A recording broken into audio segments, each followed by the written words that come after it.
చంద్రగిరి అడవిలో ఒక ఎలుగుబంటి ఉండేది. అది చాలా మంచిది. అడవి జంతువులకు ఏ ఆరోగ్య సమస్య వచ్చినా ఉచితంగానే వైద్యం అందించేది.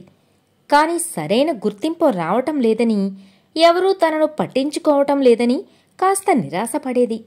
ఒకరోజు వైద్యానికి కావలసిన మూలికల కోసం కొండ మీదకి వెళ్ళింది. అన్నీ సేకరించి తిరుగు పయనమయ్యేసరికి చీకటి పడిపోయింది. అడవిలోని దారులన్నీ అలవాటే అయినా తలమీద మూట ఎత్తుకుని నడవటం దానికి చాలా కష్టంగా అనిపించింది. మూలికల మూట పక్కన పెట్టి ఉదయాన్నే వచ్చి తీసుకుందాంలే అనుకుంది.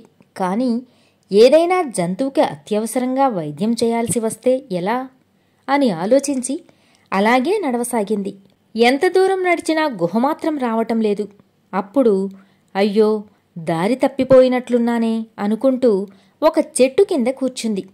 అప్పుడే అటుగా మినుగురు పురుగులు వెళుతున్నాయి.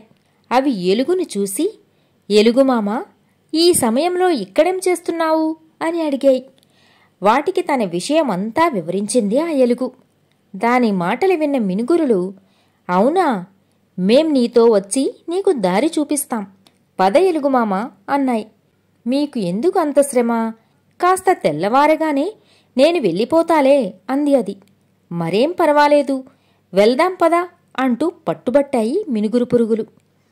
ఇక వాటితో కలిసి గుహను చేరుకుంది ఎలుగు. ఎదుటివాళ్ల నుంచి ఏదీ ఆశించకుండా సాయం చేస్తే మళ్ళీ అది మనకు ఏదో ఒక రూపంలో అందుతుందని మా అమ్మ ఎప్పుడూ చెబుతుండేది.